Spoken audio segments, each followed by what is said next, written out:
Hey everybody, Jordan Schwartz here with Strategic Wealth Designers, and today we're talking about how to choose an advisor and who's right just for you.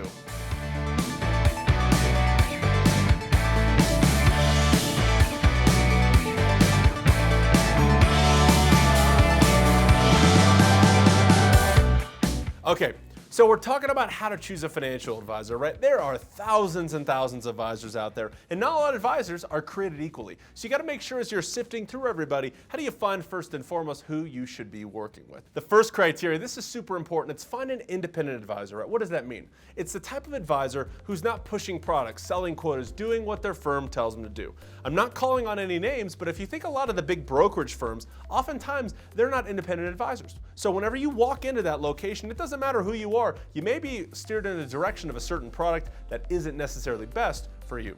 Now, the second thing you want to look for is what we call has a team-based approach, right? Team-based approach. Now, what do I mean when I say that?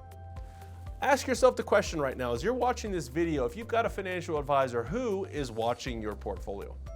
Are you working with somebody right now who is a one-person organization, or maybe there's two people in the office? I'm not saying that's a bad thing, they're growing, but are you working with somebody who has a team of people who's analyzing and reviewing your portfolio and monitoring at all times?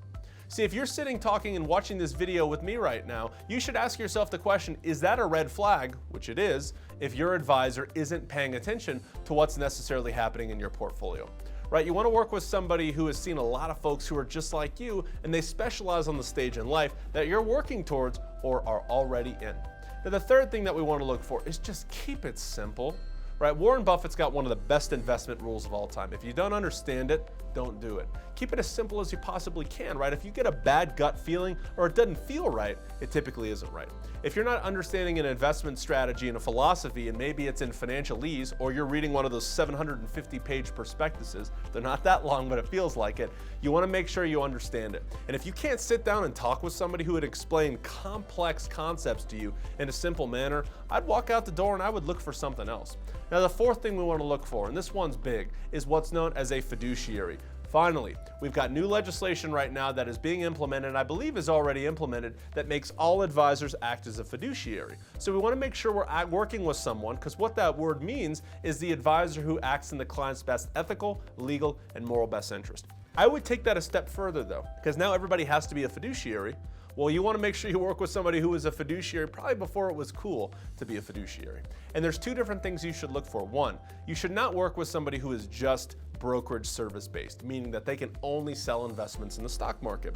And you also don't want to work with somebody who is just insurance based, where they can only sell you life insurance or annuities. You want to work with somebody who has the full ability of the entire investment landscape to recommend to you whatever tool, whatever product, whatever strategy best fits your goals. Oftentimes, if you blend tools together, it creates a better composition and a better structure for the client, and that is the most important thing, which is doing what's right for the client. So those are the four most important criteria, and like I'd said too, and I'll say it again, I think the biggest one is, do you like sitting down and talking with the person that you're working with? Right? My goal is always, I don't want to sit down with a client and them only be a client for 6 months. I want to sit down with a client where I'm going to be their last advisor, not their next advisor. So if you're going into a relationship and it doesn't feel all the way right, or it doesn't feel good, it probably isn't good. If you're sitting down talking to your advisor and every time you leave feeling a little bit more confused than last time, thinking, what did we just talk about? That's a red flag.